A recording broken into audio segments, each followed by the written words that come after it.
"Can you stay here tonight?" The Legacy Ranch had a way of waking before the sun, long before the horses stirred, or the wind whispered across the dry grass.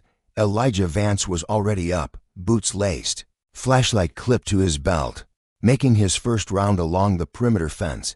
His name, Elijah Vance, carried the weight of generations, but in Harmony Creek, his role as a single black father, a security guard, was what truly defined him. Trusted to keep the Legacy safe through the long nights when everyone else slept. He worked for a sprawling ranch on the edge of a quiet, rural town where the land stretched wide and secrets traveled faster than truth. His life was simple, deliberate, a fortress built on routine.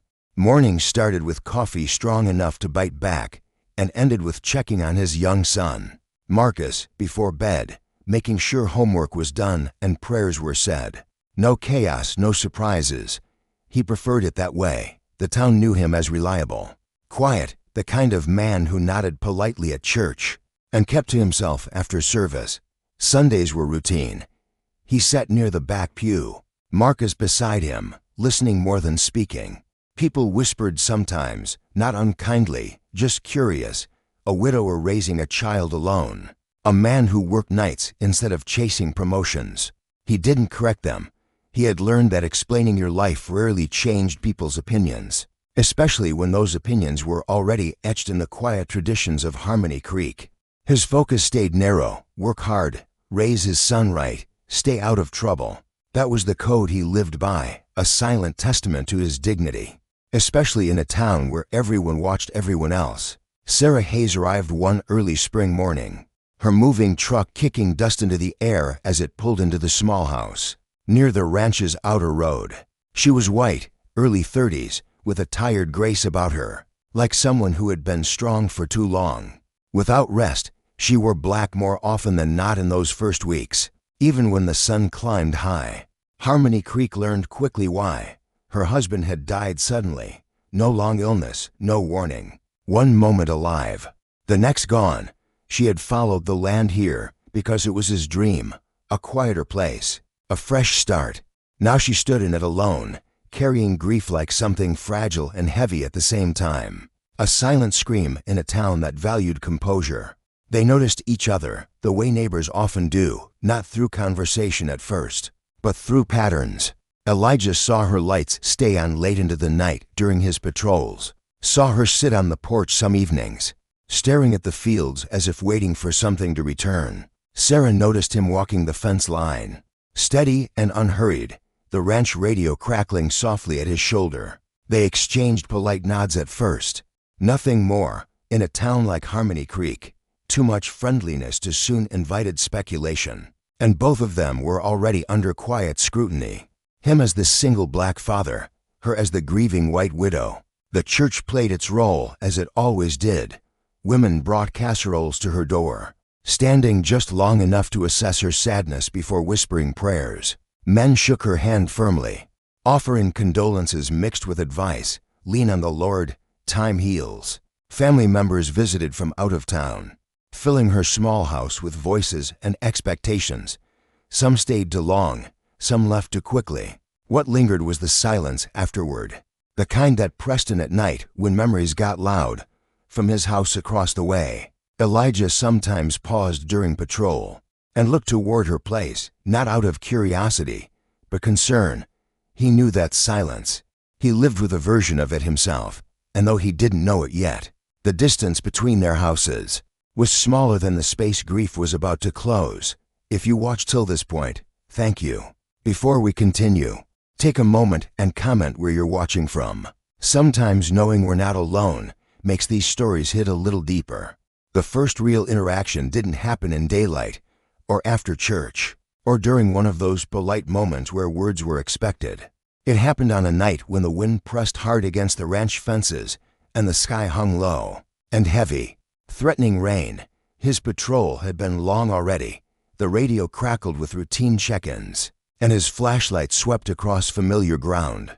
Gates locked, barns secure, nothing out of place. By the time he headed back toward his small house on the edge of the property, exhaustion sat deep in his bones.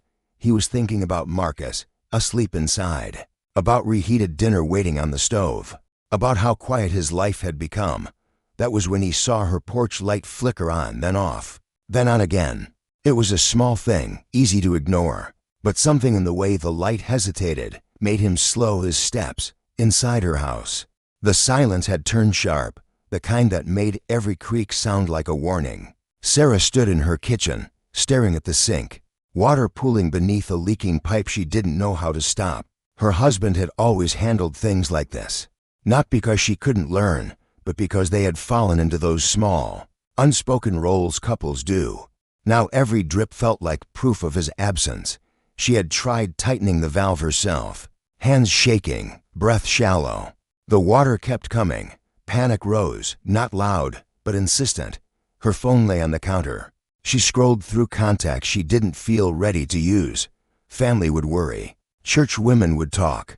And then she thought of the man across the way, Elijah Vance, the security guard, the father, the one who walked the fence every night, like the world depended on it. She hesitated long enough to feel foolish, then grabbed her coat. When the knock came, it was soft at first, almost apologetic. He opened the door expecting wind, and found her standing there instead, rain beginning to mist her hair, eyes wide with something between embarrassment and desperation. For a second, neither of them spoke. In towns like Harmony Creek, appearances mattered. A white widow, at night, seeking help from a black man. Elijah opened his door, the late hour a silent, heavy question between them. "I'm so sorry," Eleanor whispered, her voice a fragile thread. "I wouldn't bother you, but my sink it won't stop." He saw the tremor in her hands, the way her eyes darted into the inky blackness, as if the night itself held judgment. Without a word, Elijah stepped aside. "It's all right," he said, his voice a steady anchor. "Let me grab my tools."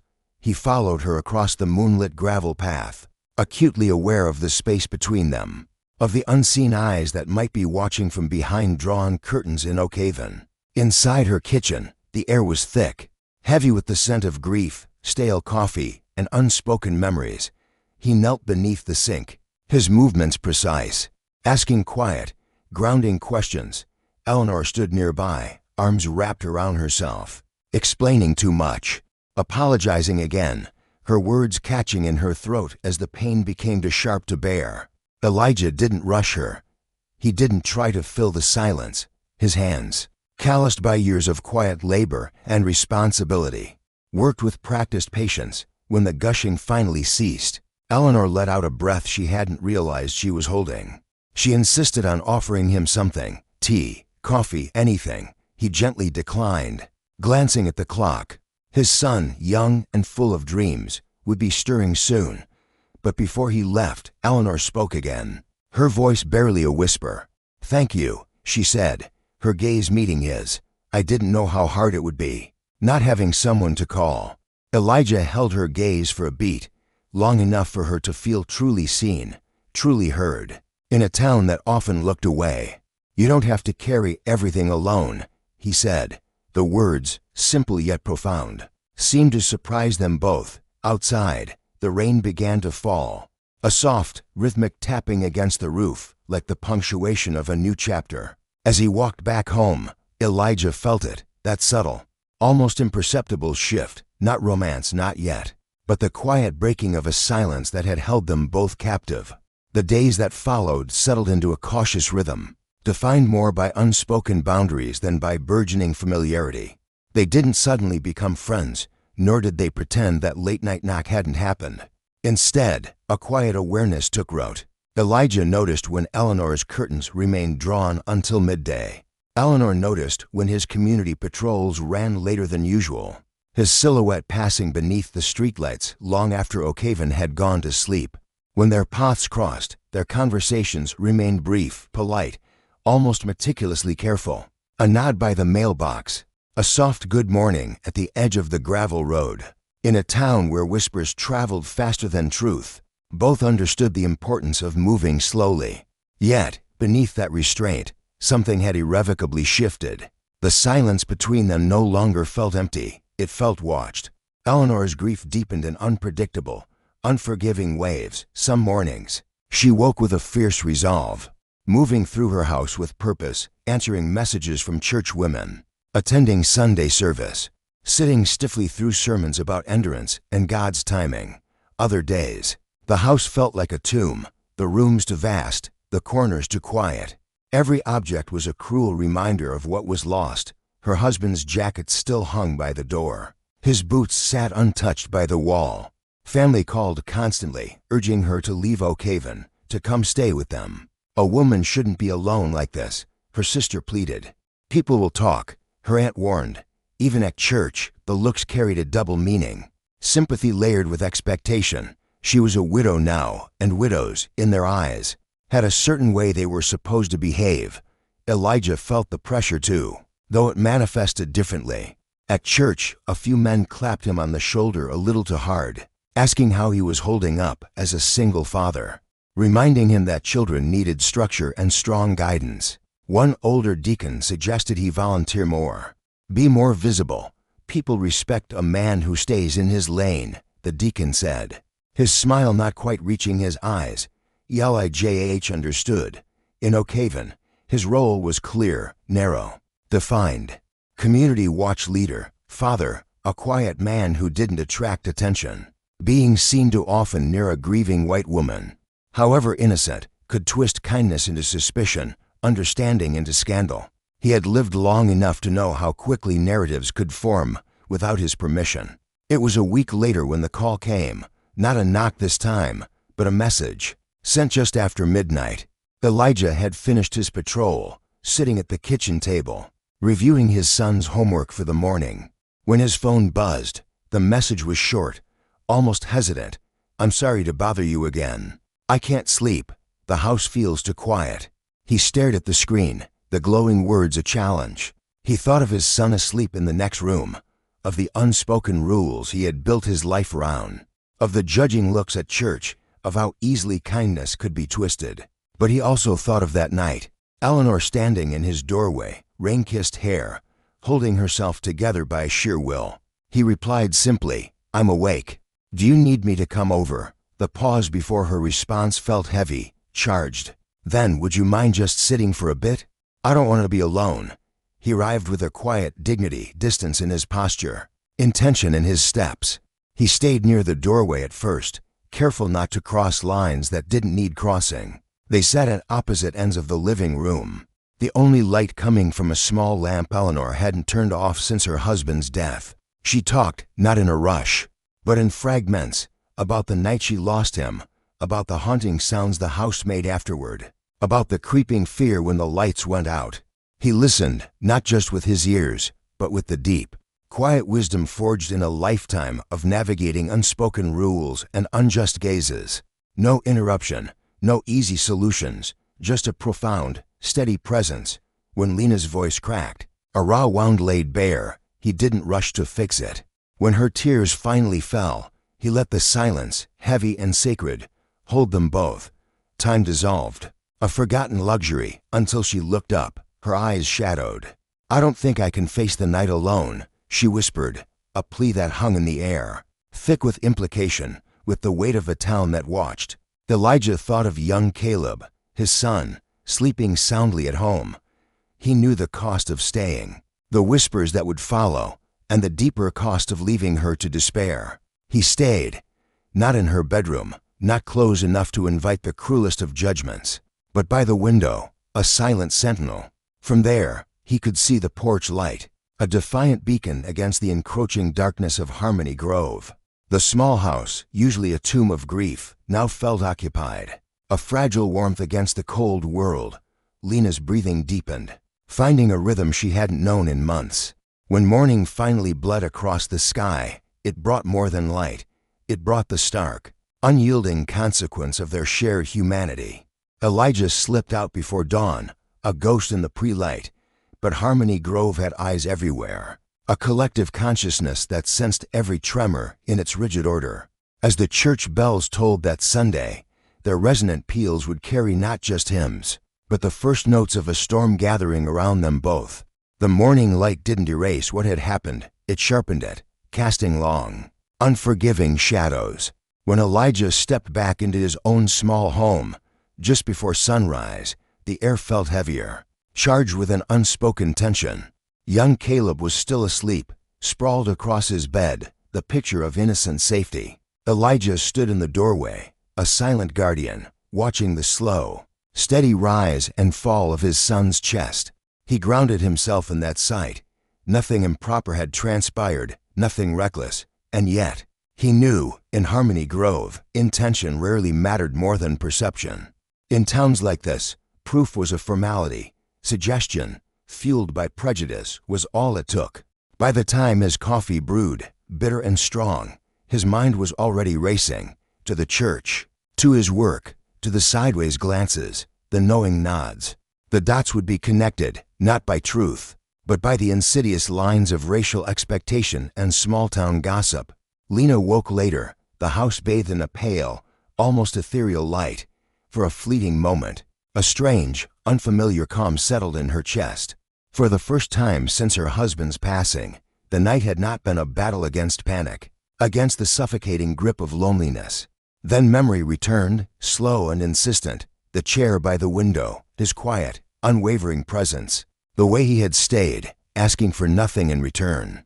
Gratitude surged, a powerful, unexpected current, but fear, cold and sharp, followed close behind. Her phone buzzed, a relentless chorus of unanswered messages. Her sister's text, stark and urgent, "Be careful, Lena." A church woman, cloaking judgment in concern. "Will you be attending the widow's support meeting this afternoon?" And then her mother's message, a single, chilling line. "People are talking. Protect yourself." She hadn't told anyone about the night. She hadn't needed to. Harmony Grove seemed to sense things before they were even spoken, especially when racial lines were perceived to be crossed. At the lumber mill, where Elijah worked the heavy machinery, the air felt different too. Not the familiar scent of sawdust and pine, but a subtle shift in the human atmosphere. A co-worker, usually jovial, lingered longer during the morning briefing, his questions about Elijah's night patrol to casual, to probing. Another, his smile sharp as a saw blade, joked about keeping an eye on everything. Elijah answered carefully, giving nothing away, his gaze steady. Still, he felt it, the shift in tone, the subtle narrowing of space, the invisible walls closing in. By lunchtime, Mr. Abernathy, the mill foreman, a man whose family had owned the land for generations, pulled him aside. "Elijah," he said, his voice low, a warning disguised as advice, "you're a good man. But Harmony Grove, it has eyes. Folks expect a certain order." Elijah nodded, swallowing the familiar, bitter taste of frustration. Order, he knew, often meant knowing when to step back, when to shrink, even when stepping forward was the only path to dignity. Church that Sunday felt heavier than usual, the stained glass windows casting somber, fractured light. Lena arrived alone, dressed modestly, taking her usual pew. Elijah came later, his hand firmly holding young Caleb's, sliding into the back row, a silent defiance in his posture. They did not look at each other, not because they didn't want to, but because restraint, a painful, necessary armor, had become their only defense. The sermon, delivered by Pastor Davies, was about boundaries, about resisting temptation, about appearances and testimony. Every word landed too close to home, a thinly veiled condemnation. When the service ended, Lena was immediately surrounded. Women, their faces a mask of concern, offered prayers that felt like inspections, questions wrapped in judgment. "Are you managing on your own, dear? You know you should lean on the church." One woman leaned closer, her whisper a venomous hiss, "Be careful who you trust right now." Across the room, Elijah watched men shake the pastor's hand, their eyes flicking towards him, then quickly away. The weight of their collective gaze was a physical burden. He left quickly, young Caleb tugging at his hand, blissfully unaware of the silent battle raging around his father. The distance between their houses grew, not physically, but emotionally, a chasm carved by fear and prejudice. Elijah stopped walking past Lena's porch during his evening patrols, choosing longer, circuitous routes. Lena kept her curtains drawn, even in the bright afternoon. When they did speak, it was brief, necessary, almost clinical, a text about mail left in the wrong box, a polite exchange near the driveway. Both felt the profound loss of the fragile peace they had found, the quiet understanding that had blossomed in the dark, yet neither spoke of it. One evening, as the sun dipped low, painting the fields in hues of defiant gold, Lena stood at her window, watching Elijah secure the outer gate. For a moment, she almost called out, almost crossed the space that fear and the town's rigid rules had so carefully rebuilt. But the voices echoed louder than her heart: family expectations, church standards, the unspoken, unyielding rules of a town that preferred grief neat and kindness contained within its prescribed racial lines. She stepped back instead, and in the quiet that followed, both understood the truth they hadn't yet named. Compassion, when it dared to cross boundaries, had profound consequences. The cost of being seen together, of simply existing with dignity in Harmony Grove, was only just beginning. But inside Elijah, a quiet fire had been stoked, a resolve hardening, preparing for the fight to come. The weight of unspoken words, of late-night strategizing now absent, pressed heavier than any exhaustion Elijah Vance had ever known. He found himself scanning the shadowed porch of Lena May's sanctuary during his community rounds, then forcing his gaze away, a stark reminder of the lines he had to hold. A generation watched his every move, a legacy of resistance carefully built, vulnerable to a single whisper, a single misstep. Leadership, he was learning, demanded boundaries, whether the heart yearned for them or not. For Lena, the isolation deepened, a chilling silence.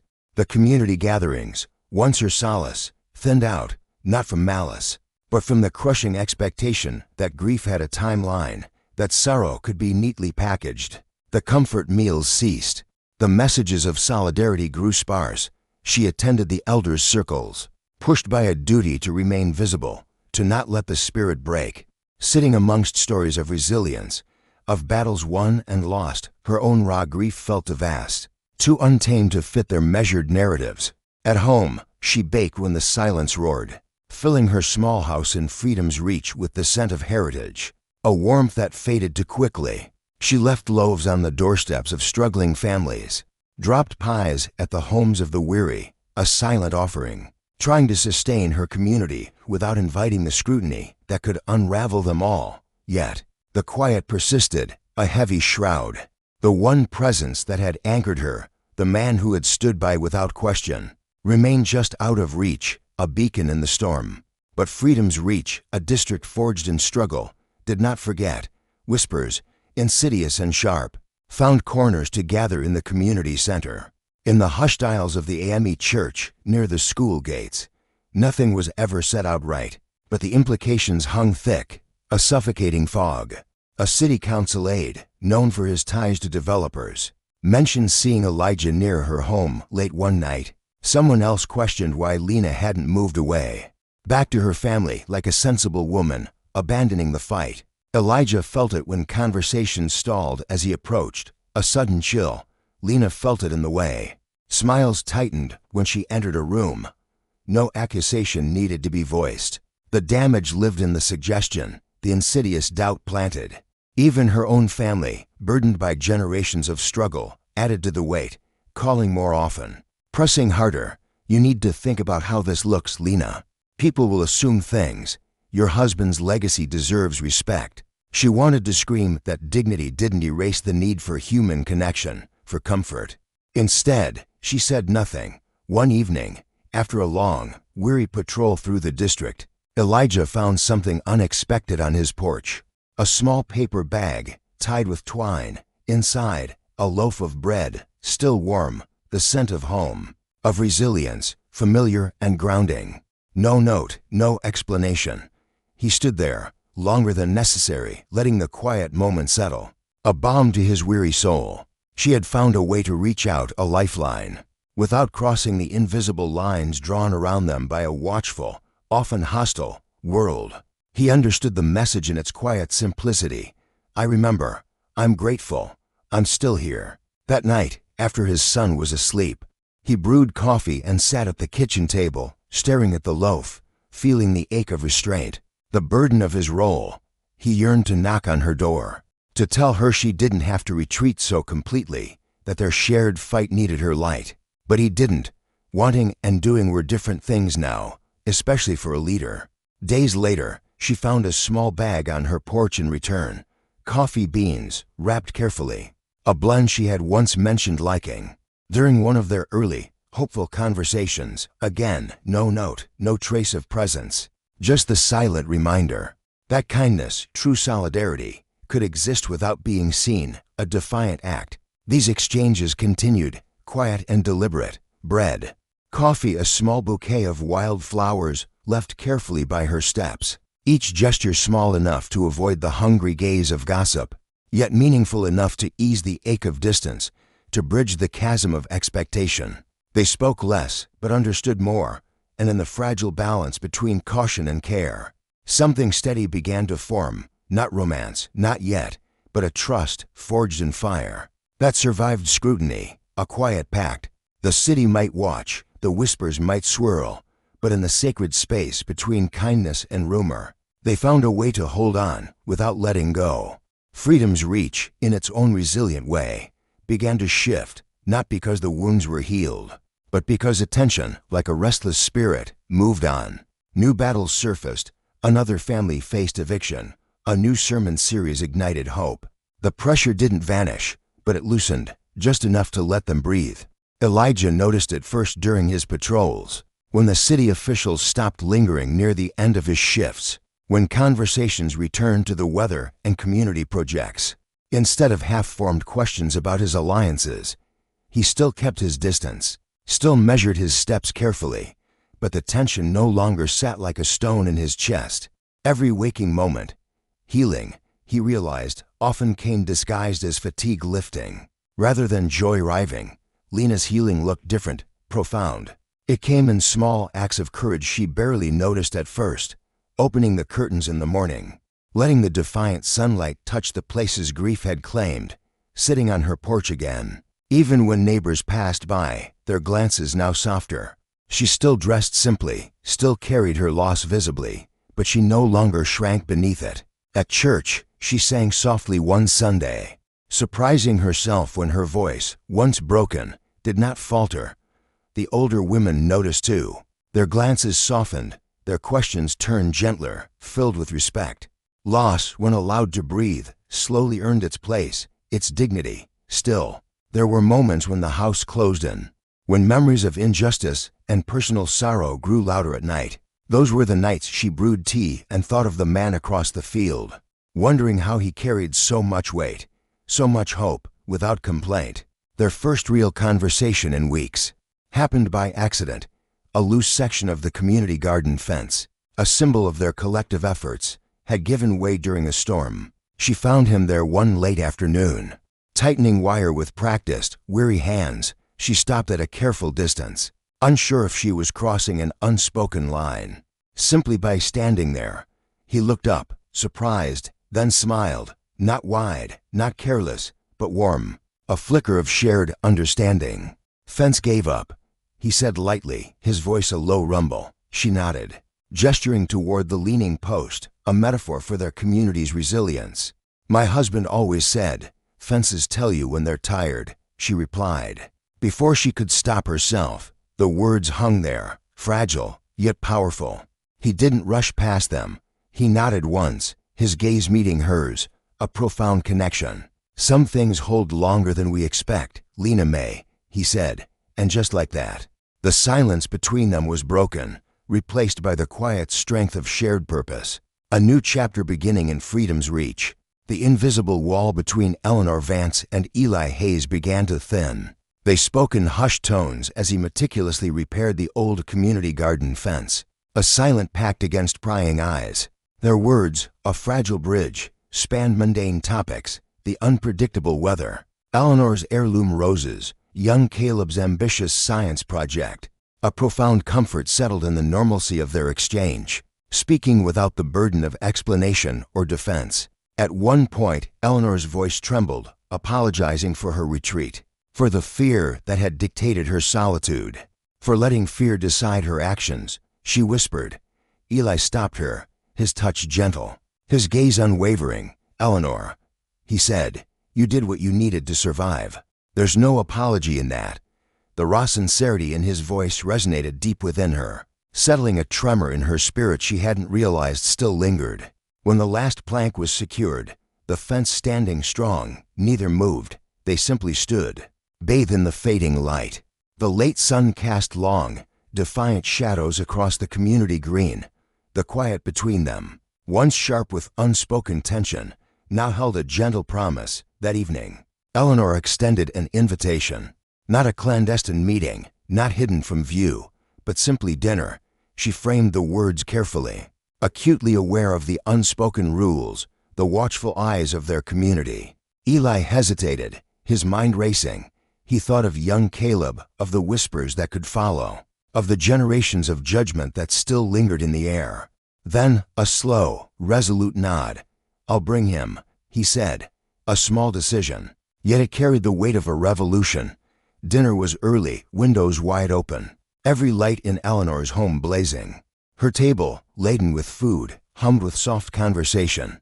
Young Caleb's easy laughter, bright and unburdened, anchored the moment in pure innocence. No tension, no pretense, no secrecy, just people sharing space honestly.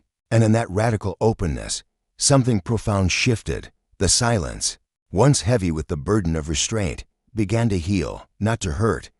The evening they shared dinner did not end with grand promises or declarations.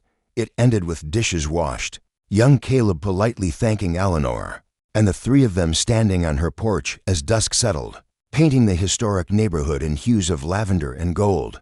Yet, the simplicity of that night carried a weight, far beyond its quiet moments. For Eli, bringing his son into Eleanor's home was a decision rooted in defiant honesty. It declared, without a single word, that he had nothing to hide. For Eleanor, opening her door, lights blazing, neighbors in full view, was its own profound act of bravery. By morning, both felt it. The stark line between caution and crippling fear had begun to blur. They would have to decide which force would guide their steps forward. The Freedom Hall Community Center, the following Sunday, felt different.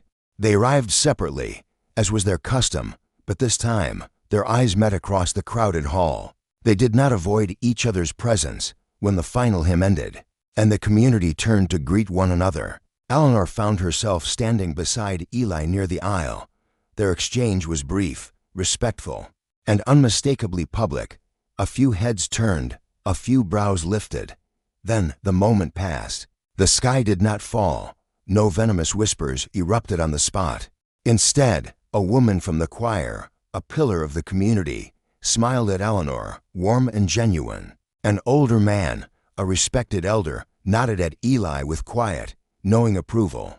The absence of immediate judgment was a profound relief, but also a silent challenge. If they were to move forward, it would be in the open or not at all. The real test, however, came from within. Eleanor's sister, Aunt Beatrice, visited that afternoon. She sat stiffly at the kitchen table, eyes sharp with a concern that bordered on accusation. She spoke carefully at first, about grief, about vulnerability, about how quickly people misunderstood things in a tight-knit community. Then, she said it plainly. "Eleanor, you're being watched," she warned. "And Eli Hayes isn't just anyone. People will talk." The implication hung heavy, unfair, a suffocating shroud of expectation. For the first time since her husband's passing, Eleanor pushed back. "I am allowed kindness," she said quietly, her voice steady. "And I am allowed to heal in my own time." Aunt Beatrice studied her, surprised by the unwavering resolve in her sister's voice. It wasn't defiance, it was a quiet, unshakable resolve. When the conversation ended, nothing was fully resolved, but something fundamental had shifted within Eleanor. She had chosen herself. Eli faced his own reckoning days later, when Councilman Thorne, a figure of the old guard, requested a meeting. This time, the conversation was more direct, though still cloaked in a veneer of civility. "Eli," the councilman began, "you know how this community is. Optics matter." Eli listened, his face impassive, without interrupting. Then he responded calmly, his voice a steel thread. "I do my job well. I raise my son right. I don't cause trouble." It wasn't a challenge. It was an unyielding boundary. Councilman Thorne nodded slowly, a flicker of recognition in his eyes. Being seen, Eli realized, didn't always require permission. Sometimes it simply required quiet, unwavering confidence. Their time together increased. Not in secret, not in haste, but steadily, organically. Walks along the newly repaired community garden fence in the early evening. Shared meals that held laughter and comfortable silence in equal measure. Conversations about Eleanor's late husband, once a forbidden topic, now flowed freely. Eli never rushed her grief, never tried to replace what had been lost. Eleanor, in turn, respected the immense weight of his responsibilities, the way his life had been shaped by both fierce love and necessary caution. They were learning each other, not as an escape from their pasts, but as companions navigating difficult, often hostile terrain. And in that mutual respect, trust deepened, becoming an unbreakable bond. The community noticed, of course. Some watched with curiosity, some with quiet approval, some with lingering doubt. But what mattered most was the profound change within Eleanor and Eli.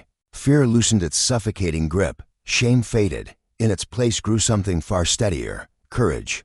Not the loud, attention-demanding kind, but the quiet, resilient courage that showed up consistently, in daylight and in truth. By choosing to be seen, they were choosing more than just each other. They were choosing a life where kindness didn't have to hide in shadows, and where healing could finally step into the open, vibrant light. By the time autumn settled fully over their historic neighborhood, healing had begun to show itself. In ways neither Eleanor nor Eli had planned. It wasn't loud or celebratory. It lived in the quiet rhythms of their routines, in the way Eleanor no longer flinched when the wind rattled the old windows at night, in the way Eli found himself laughing more easily, his shoulders no longer carrying quite so much weight. When he returned home from his community patrols, the very spirit of the neighborhood itself seemed to mirror the change. The fields of freedom's reach, once divided by invisible lines, now shimmered with a shared promise. What they were building did not erase the past. It made sacred room for it. And Alara, standing firm, knew this was the true alchemy of healing. Her spirit, once burdened, changed first. The crushing weight of generations of injustice that had suffocated every corner of her being began to lift, not because the struggle was forgotten, but because its memory had found a new place, a foundation for a future that no longer demanded all her breath. She honored the sacrifices, keeping the lessons close, releasing the bitterness that had once threatened to consume her. On Sundays, she still led the community gatherings, but now she stayed long after, her voice ringing with purpose, no longer a symbol of grief, but a beacon of change. The whispers of doubt had softened into a chorus of support, forged by time and the undeniable integrity of her vision. Some still clung to old prejudices in private, but in public, they had learned to respect Alara's unyielding strength. For Elijah, the shift was most profound at home. His son, Caleb, asked questions now about why they marched with Alara, why she often shared their dinner table. Elijah answered, simply, truthfully, "She fights for what's right, son, for all of us." There was no fear in his voice, no inherited prejudice, just an open heart. Caleb accepted it, as children often do when adults dare to speak the truth. Watching that trust blossom, Elijah understood why he had chosen this path. Living carefully was no longer enough. Living honestly, standing for justice, was everything.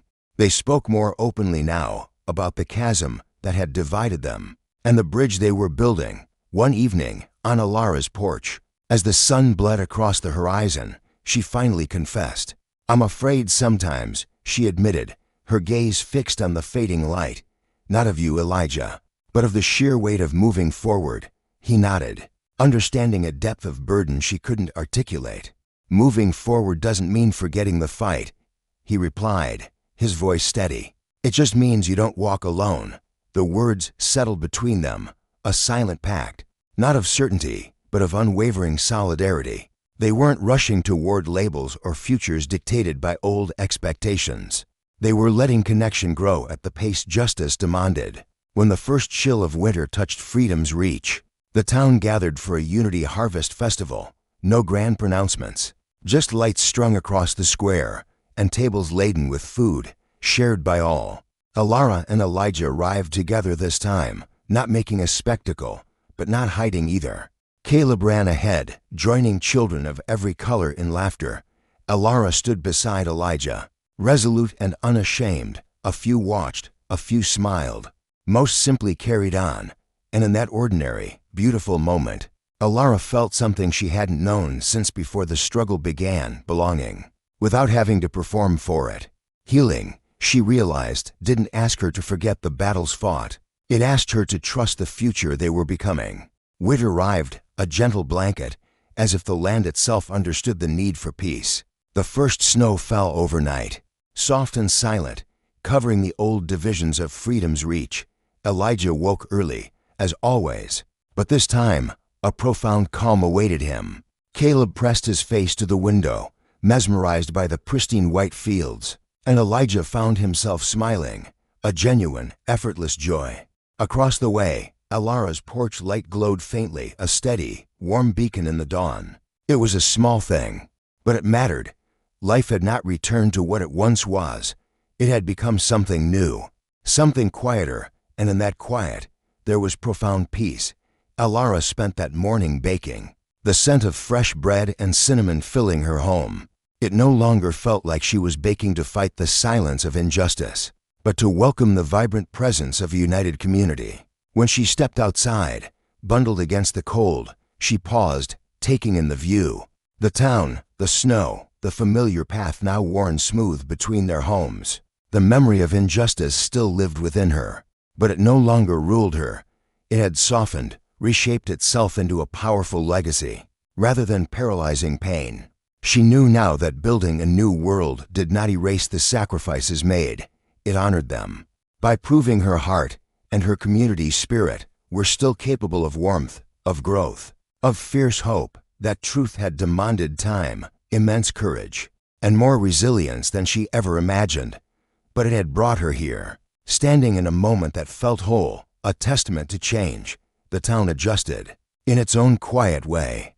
People grew accustomed to seeing Alara and Elijah together, sometimes leading a protest, sometimes simply sharing a meal, sometimes existing within the same spaces, their presence a silent, powerful statement. The old prejudices faded, replaced by something less dramatic, more enduring.